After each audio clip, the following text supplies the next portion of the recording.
des vignerons sur le sujet du champagne. On a beaucoup à faire. Vous n'avez pas de problème d'étiquetage. Enfin, si, d'étiquetage, mais pas de problème de dépôt de brevet pour le champagne. Par contre, vous avez des problèmes de marketing. Et c'est ce que Olivier Bormaf va nous expliquer. Olivier, vous êtes un consultant avisé et je dirais même inspiré. Vous m'avez expliqué beaucoup de choses. Nous, je dois dire que nous sommes lyonnais.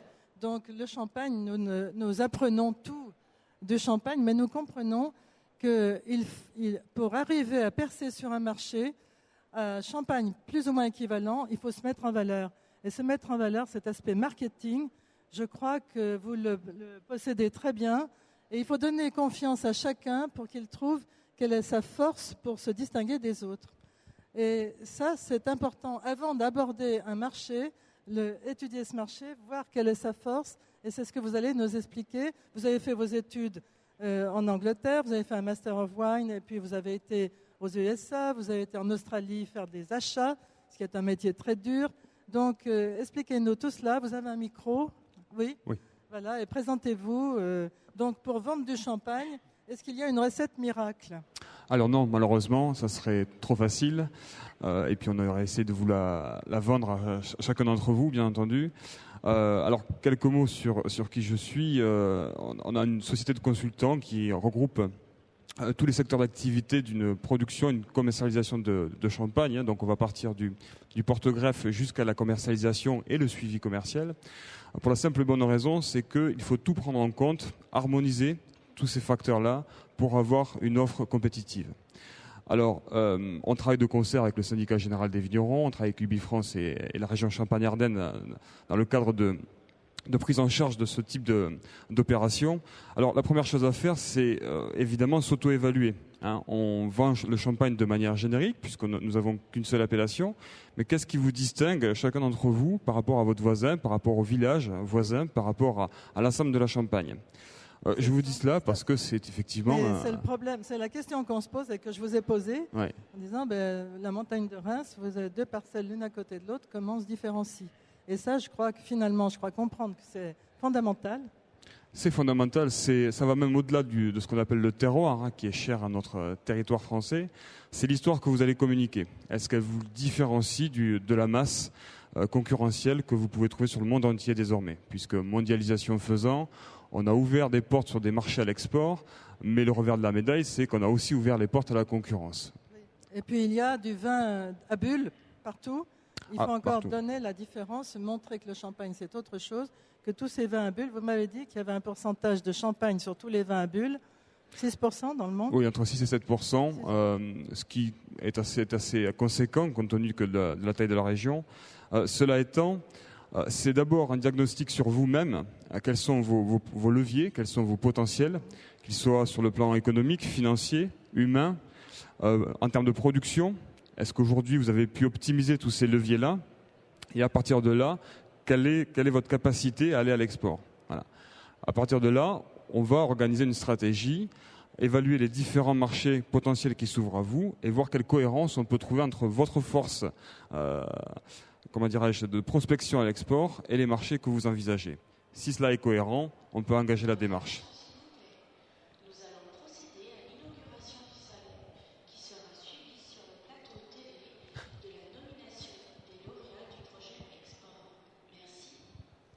Voilà, c'est pourquoi vous comprenez, il vaut mieux pas d'annonce micro, on n'entend plus rien. Donc, comment on procède à comment se définir?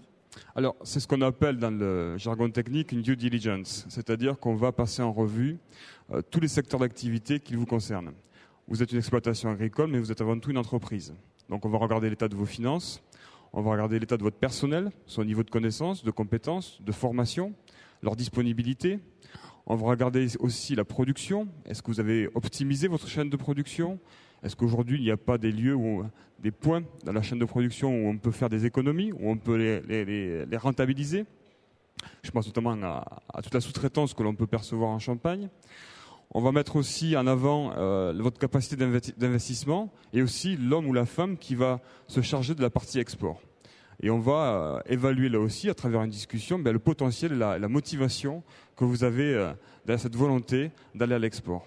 Donc à partir de là, on aura une photographie assez cohérente, assez exhaustive de l'énergie et de la disponibilité et du potentiel que vous avez pour aller à l'export. Est-ce qu'après un premier diagnostic comme ça, on peut arriver à se dire je vais plutôt viser tel ou tel marché, plutôt l'Europe, parce que vous visez l'export, mais est-ce que ça vous permet de définir un marché? Alors oui, là aussi, il y a une cohérence. On entend souvent, et je ne parle pas que de la Champagne, je parle de manière générale dans les régions viticoles. Là, parlons de la Champagne, parce que... les vignerons ont tendance à se vanter d'avoir X marchés à l'export. Alors c'est une force et c'est aussi une faiblesse. Pour la simple et bonne raison que si vous diversifiez trop votre portefeuille, vous allez avoir du mal à assurer un suivi commercial. Une fois que vous avez percé ces marchés-là, il faut les accompagner, les rendre durables et les développer. Parce que si vous ne faites pas ça, c'est la concurrence qui prend votre place. Donc il faut être réactif. Alors ça va dépendre de votre capacité justement à gérer plusieurs marchés. Oui, c'est ça. Et il faut faire attention, quand vous dites durable, je crois que c'est très important, on le voit dans tous les métiers, ne pas se dire j'ai vendu à un tel en Australie, ça y est, je vends sur le marché australien, parce que ça ne va peut-être pas durer du tout, et on va faire des efforts pour ce marché, et puis ça sera perdu. Donc il faut faire très attention à ça. Alors, juste un petit complément sur les marchés, puisqu'on a des marchés qui sont extrêmement d'actualité, comme la Chine, comme l'Asie, le Japon, l'Amérique du Sud, les États-Unis. Alors, tous ces marchés-là ont des cartes d'identité complètement différentes. Et là aussi, il va falloir les mettre en perspective par rapport à votre offre commerciale à l'export. Il est bien évident qu'on ne va pas attaquer l'Asie de la même manière qu'on va attaquer les États-Unis. Alors, par exemple, mettons, on est aux États-Unis, on a milité avec la FDA et tout ça pour avoir la permission, la réglementation. Alors, les États-Unis, vous avez la chance d'avoir une organisation qui est un petit peu rigide, mais à la fois très structurée. Donc, une fois que vous êtes rentré sur ce marché-là, vous avez, je dirais, peu de travail, de manière tout à fait relative, par rapport aux autres marchés. C'est pas vrai, il faut déjà satisfaire à toutes les exigences. Je ne sais pas si vous êtes nombreux à avoir satisfait aux exigences de la FDA. Toute la difficulté, pour moi, toute la difficulté, c'est de le pénétrer. Une fois que vous avez pénétré ce marché, on a quand même un réseau qui est extrêmement structuré, tissé, et c'est quand même beaucoup plus facile, par exemple, que d'aller aux États-Unis, que d'aller en Asie. En Asie, on est quand même sur un marché qui est naissant, qui est extrêmement peu structuré. Vous avez beaucoup de portes d'entrée qui sont parallèles, notamment par Hong Kong. Vous avez aussi beaucoup d'acteurs qui sont sur ce marché-là à l'export à travers des coûts, ce qu'on appelle des one-shots. Il n'y a pas de durabilité. Donc c'est en ce sens que je pense que les États-Unis, une fois que vous avez exercé un travail, le travail de suivi commercial et d'accompagnement et de durabilité est beaucoup moins conséquent que sur des pays asiatiques qui, a priori, laisseraient penser que ce sont des marchés extrêmement porteurs dès aujourd'hui. Et pourtant, oui, le Japon est très demandeur. On entend parler de consommation avec la nouvelle classe riche qui arrive. Mais alors, moi, Japon... je parlais plus, peut-être un petit peu trop généraliste, l'Asie, oui. Je parlais vraiment de la Chine. Le Japon est déjà un marché qu'on pourrait considérer comme mature, avec aujourd'hui une bonne connaissance du champagne. Mais la Chine, oui, la Chine, ça se... La Chine, on a d'ailleurs, des prospectives, donc l'évaluation des futurs possibles sur ce marché-là, qui sont assez partagées, puisque aujourd'hui, on a plus la sensation que ce pays-là va évoluer vers des modèles sud-américains, à savoir une forte population riche et une forte population pauvre. Et donc, disons qu'on est intéressé par la classe riche. Alors, qu'est-ce qu'on fait pour toucher la classe riche ? Il faut valoriser. Alors, je suis ravi de voir un des vignerons que j'ai pu avoir en formation en Champagne et qui a pris le soin de valoriser ses produits, de prendre le risque d'avoir cette démarche entrepreneuriale, oui. De prendre un risque et surtout de le prendre de manière mesurée et réfléchie. Alors, il a réfléchi à quoi, ce vigneron ? Je ne sais pas où il est. C'est Julien Tissier qui est juste là, parce que je l'ai pu le voir ensemble. Excuse-moi de te mettre dans la boucle. Mais pour son exemple, il a augmenté ses prix de manière assez drastique et il a une politique de valorisation, de recherche d'une zone de chalandise qui était cohérente avec sa démarche. Donc on revient avec ce phénomène de cohérence. Ah oui, c'est parce que la zone était cohérente qu'il a pu augmenter ses prix. Il a eu l'intelligence d'aller chercher une zone de chalandise qui était en parfaite adéquation avec l'offre qu'il proposait. D'accord. Résultat des courses, en temps de crise, je crois plus de 1500 bouteilles ou 2000 bouteilles, c'est ça ? Voilà. Donc, il ne faut pas voir le prix comme une barrière d'entrée, mais plutôt comme une justification du travail que vous avez accompli et comme un moyen de vous placer sur le marché mondial. Hein. Ce n'est pas en tirant les prix vers le bas que vous allez débloquer des marchés. Vous pouvez le faire, ça sera du court terme. Or, comme on vient de le préciser, l'export, c'est sur du long terme. C'est ce qui va vous positionner, c'est ce qui va vous permettre de diversifier votre marché. Quand vous cherchez quelle est votre personnalité, la personnalité de votre vin, de votre domaine, votre savoir-faire, est-ce qu'il faut penser tout de suite à l'étiquette? Est-ce que vous avez des conseils sur l'étiquetage? Alors oui, bien sûr qu'il y a la carte, tout ce qui fait communiquer. Oui, on n'est plus, pour voir cela de manière un petit peu plus globale, on n'est plus réellement dans un marché de la demande. La Champagne n'est plus dans un marché de la demande où on se bat à corps et âme pour acheter vos vins. Je le regrette profondément, croyez-le. Je crois qu'on nous sommes passés dans un marché de l'offre. Et en ce sens, il faut être capable de démontrer que ce que vous avez à offrir est peut-être le meilleur ou en tout cas est supérieur à l'offre qui est proposée à côté de vous. Donc en ce sens, effectivement, un travail sur le packaging, un travail sur l'histoire, sur le discours que vous allez mettre en place, sur la façon dont vous allez accompagner vos partenaires à l'export, eh bien, va avoir des répercussions très importantes sur le développement de votre produit à l'export. Oui, ça, c'est inévitable. inévitable. Il faut avoir une histoire à raconter. Ah, complètement. D'ailleurs, les Américains ont eu cette finesse d'analyse sur la notion de terroir que nous définissons en France. Ils ont parlé de narrative, c'est-à-dire d'histoire. Oui. Ah, oui. Quand vous parlez de terroir, vous parlez d'histoire en réalité. C'est votre histoire qui vous démarque. Alors, je suis un fervent défenseur de la notion de terroir. Faites pas dire ce que je n'ai pas dit. En revanche, ça ne suffit plus. Il faut aller au-delà. D'ailleurs, si vous analysez un petit peu les différentes campagnes de communication que nous avons dans la région, vous observerez qu'elles ont toutes un élément de différenciation. Certains parlent de leur famille, d'une saga familiale, d'autres parlent de moines, si vous voyez à qui je fais référence. Bref, tout cela crée un imaginaire, crée un système de valeurs auquel vous allez vous rattacher. Et le prix ne sera qu'une conséquence et sera en cohérence avec cette offre-là. C'est pour cela aujourd'hui que vous trouvez des champagnes de vignerons extrêmement chers et qui arrivent parfaitement à vendre sur plusieurs marchés à l'export. Et là, on parle plus de qualité intrinsèque du produit, mais de l'histoire globale que vous allez amener. Vous croyez qu'on peut vraiment vendre son histoire, vendre sa famille, sa façon de travailler, son environnement? Alors, j'en suis intimement convaincu. Que ça ne déresponsabilise pas de la qualité intrinsèque du produit. Bien entendu, c'est ce qu'on vous propose de faire en amont à travers un benchmarking, donc une étude de marché par rapport à ce qui est proposé en termes de concurrence. Cela étant, ces valeurs dont vous venez de parler sont essentielles aujourd'hui dans notre monde, puisque la mondialisation a créé par opposition des phénomènes d'enracinement, d'authenticité. Donc la notion de terroir et d'AOC n'a jamais été aussi valide que depuis les 10 dernières années. Simplement, on a eu un savoir-faire absolument fabuleux, mais on a eu un faire-savoir absolument lamentable. Donc il est temps de surfer sur la vague, si vous me permettez l'expression, et d'utiliser ce plein potentiel qu'est l'AOC. Pourtant, champagne, ça s'entend dans toutes les langues. Hein. En russe, en chilien, en américain, tout le monde dit champagne. Voilà, hein. Donc, alors là aussi, on pourra aborder ce sujet puisqu'on a parlé de durabilité à l'export. Je pense que dans durabilité, il faut voir aussi partenariat, il faut voir aussi la façon dont vous allez construire l'offre avec votre partenaire. Il va vous remonter des informations, il va être à votre écoute. Et vous allez être aussi à son écoute. Et grâce à ça, vous allez pouvoir faire correspondre votre offre aux attentes du marché. Alors vous parlez du partenaire, là on a déjà avancé, on a déjà trouvé un partenaire dans un pays.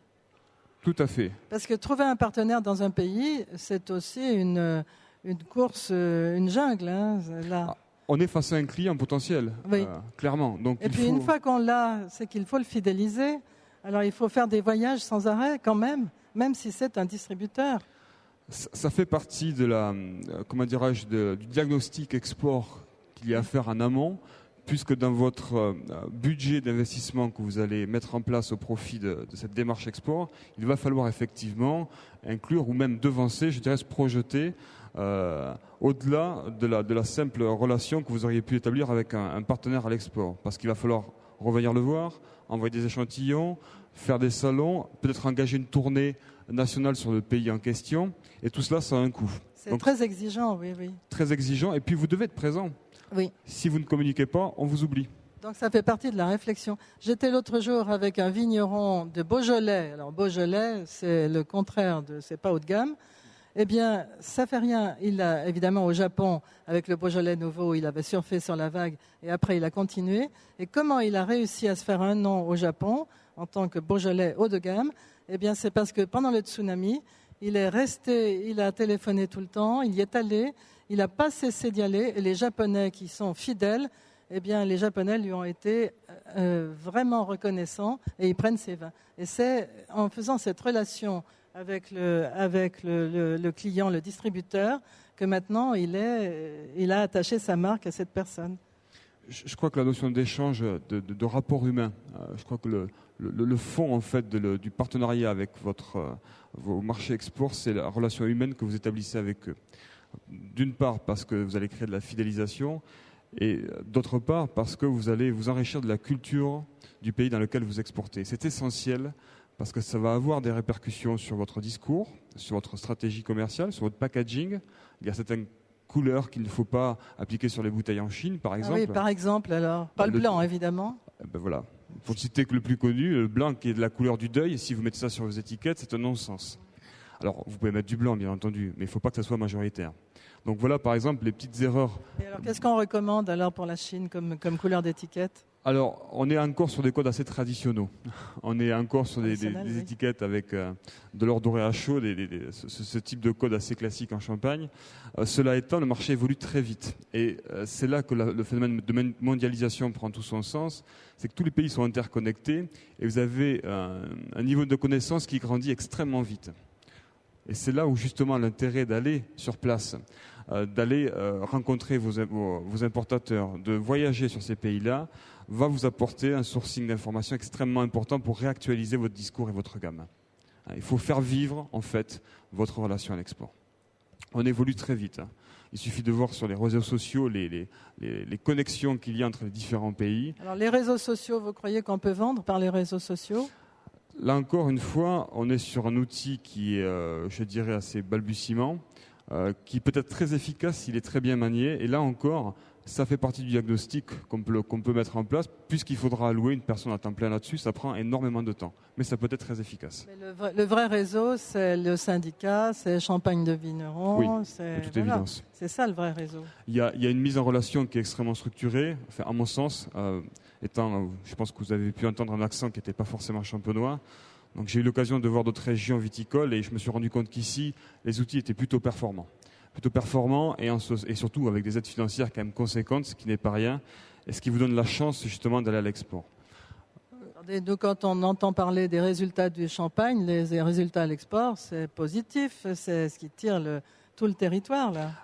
Alors j'irais même plus loin en termes de prospective, puisque les résultats, vous savez comme moi, comme disait Mark Twain, les statistiques, c'est aussi des mensonges, donc on peut leur faire dire ce qu'on veut.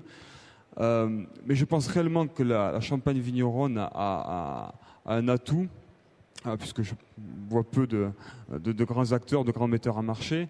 Je pense qu'elle a un réel atout parce qu'il y a une réelle demande mondiale d'une diversité, d'une authenticité. Et tout cela est dans les mains, je dirais, de cette Champagne qui est dite vigneronne. Donc, surfer sur la vague, il y a de récents articles aux États-Unis qui prônent justement et qui sont en attente de cette diversité, de cette histoire que vous allez raconter. Il suffit juste de s'en donner les moyens, de s'organiser en amont pour arriver à percer ces marchés-là. Est-ce que vous avez des questions à poser sur votre propre maison, sur votre marque? Est-ce que vous voudriez avoir quelques conseils? Non? Je ne reste pas après l'émission, donc vous posez les questions maintenant. Sur l'aspect marketing, sur l'aspect trouver un distributeur, sur comment présenter, sur la communication. Y en a-t-il parmi vous qui sont déjà à l'export? Oui? Vous êtes sur quel marché?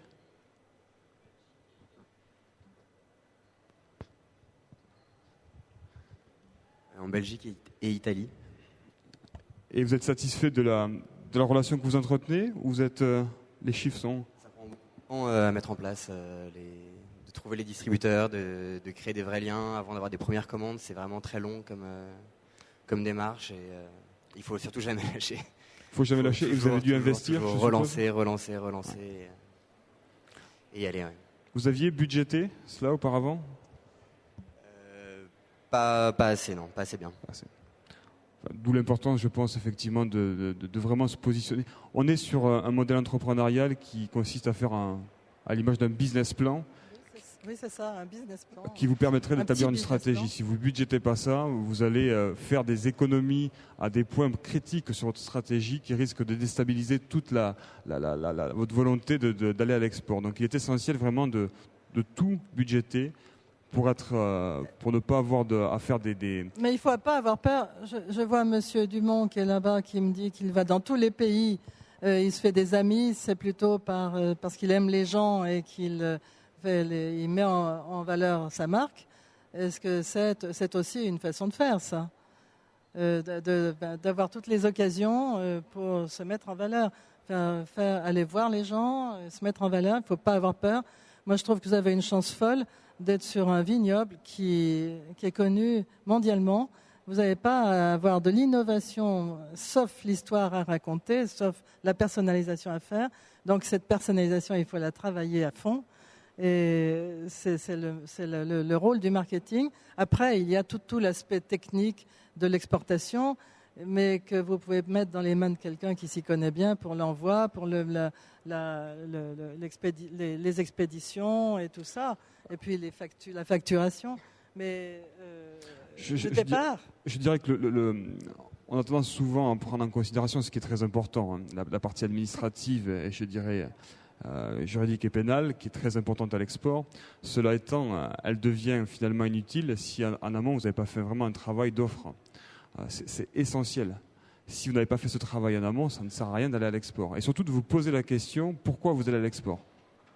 Si c'est une volonté de vous développer, ou si c'est parce que le mois de janvier et février s'est mal passé, que peut-être si je vends mes bouteilles dans un autre pays, je vais récupérer cette balance commerciale. C'est pas comme ça qu'on fonctionne. Hein. L'export, c'est pas une bouée de sauvetage, hein, c'est le contraire. Exactement, c'est le moyen de se développer, de pérenniser. C'est pas le moyen de sauver la boutique. Oui, absolument. Je crois que pour tous les produits, c'est pareil. Exactement. Dans les cours que vous donnez, les animations, quels sont les freins que vous rencontrez la plupart du temps? Alors, je suis assez surpris de constater en réalité la mauvaise exploitation du potentiel d'un vignoble. Déjà, non pas par la mauvaise connaissance, mais tout simplement parce qu'on a oublié de se regarder dans un miroir et de considérer en fait les leviers potentiels qui permettaient à l'exploitation de se démarquer. Ensuite, un travail sur l'humain, c'est-à-dire est-ce qu'on se connaît vraiment, est-ce qu'on est vraiment la personne appropriée peut-être pour s'occuper de la partie commerciale ou de la partie production. Ah oui, c'est ça. J'étais amusé, pour vous citer une anecdote, de rencontrer un couple de vignerons. La madame parlait anglais, monsieur non, et c'était pourtant monsieur qui voulait partir à l'export. Sur ce simple fait, je trouvais ça assez incohérent. Hein. Si on part à l'export, il y a quand même une barrière qui est la langue. Il y a un minimum.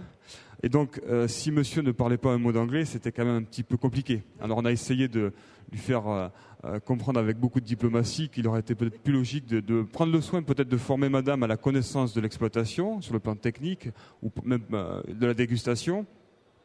Car il me semble quand même plus facile d'absorber ce type d'information plutôt que d'apprendre l'anglais en 15 jours. Pour vendre, il faut faire déguster, il me semble, non? Je ne suis pas spécialiste, mais il faut savoir intéresser les gens. Comment vous faiaites quand vous vendez? Là aussi, il faut être formé à la dégustation. On a effectivement, je ne sais pas si... Il faut que ça devienne un jeu, la dégustation. Moi, je suis incapable de sentir encore. On me dit qu'il faut 4 ou 5 ans pour savoir déguster comme il faut. C'est le travail de toute une vie, la dégustation. Donc, comment on se forme à la dégustation? Alors, il y a plusieurs façons d'aborder la dégustation. Vous pouvez l'aborder de façon technique, hein, à l'image d'un œnologue. Vous pouvez l'aborder de façon purement commerciale. Hein, donc, le but, c'est d'enrober un petit peu le discours. Vous pouvez l'aborder de façon analytique, arriver à décrire et rédiger une note de dégustation. Je pense que le plus important pour un vigneron, c'est d'être capable d'avoir cette capacité à parler techniquement de son vin pour l'importateur qui va être sensible à ce discours, mais aussi de vulgariser et de valoriser votre vin à travers la dégustation. Moi, je trouve que c'est aussi important que l'histoire. Hein, raconter une histoire, d'accord, Mais la dégustation, c'est fondamental. Complètement. On voit trop encore de vignerons, je parle de manière générale, hein, je ne stigmatise pas la Champagne à ce niveau-là, on voit trop encore de vignerons parler de vin de manière très technique à des particuliers, et ça c'est dommageable lorsqu'on fait une campagne promotionnelle à l'export, donc il faut rester simple. Et à contrario, on voit des vignerons qui ne sont justement pas assez connaisseurs de leur propre production. Ah oui. Alors, moi, je suis perplexe parce qu'on dit maintenant, autrefois, on faisait déguster avec l'alliance mets et vin. Mais maintenant, mets et vin, c'est tout chamboulé. Hein. On n'a plus les mêmes codes qu'avant. Comment on fait là pour faire déguster ? Alors c'est là tout le travail qu'il y a à mettre à l'export, à la fois par votre étude de marché et à la fois par la relation, je vous le souhaite, que vous aurez avec votre partenaire à l'export. Par exemple, et je vous en parle en connaissance de cause puisque mon amie est en Chine et donc fait du benchmarking là-bas, elle a été très étonnée de voir que la plupart des Occidentaux, et notamment la France, travaillaient sur sa promotion des vins sur l'accord mets-vin. Or, ce n'est pas du tout essentiel pour les Chinois, par exemple. L'accord mets-vin est quelque chose d'absolument secondaire et qui n'est pas du tout dans les us et coutumes de ce pays-là. Donc attention de ne pas vouloir occidentaliser votre... Alors vous pouvez le faire effectivement sur des codes du luxe, puisque le luxe, on s'adresse à des clients qui ont tendance à voyager. Qui ont déjà voyagé, voilà, oui, qui sont appropriés les codes européens. Néanmoins, lorsque vous allez vous adresser à une clientèle peut-être moins aisée, mais somme toute cohérente avec l'offre champagne, eh bien, il va falloir s'intéresser à ce qu'elle peut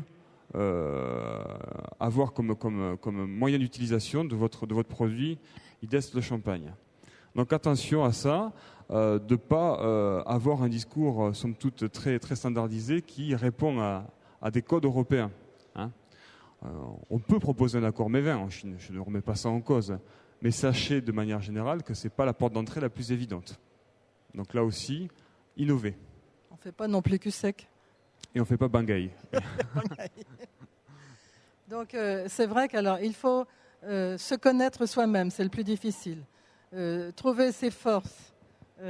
Pour les utiliser en marketing, il faut pas avoir peur, être prêt à voyager, être prêt à être comme une fouine qui cherche un petit peu de partout par tous les moyens, et puis apprendre des langues, être sûr de parler au moins l'anglais, avoir une bonne documentation en langues étrangères, hein, ça aussi, un site peut-être. Alors tous les éléments de communication sont les bienvenus. Là aussi, c'est à budgéter. Si vous faites de la documentation papier, il va falloir la traduire, la réimprimer, prévoir des contre-étiquettes suivant les marchés. Il y aura peut-être des codes aussi à mettre en place suivant les marchés que vous allez viser sur l'habillage et le packaging.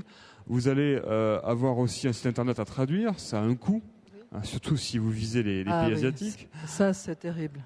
Et alors, là aussi, attention de ne pas faire des économies de bout de chandelle, puisque le plus grand reproche que nous font les étrangers à ce niveau-là, c'est la mauvaise traduction des sites internet.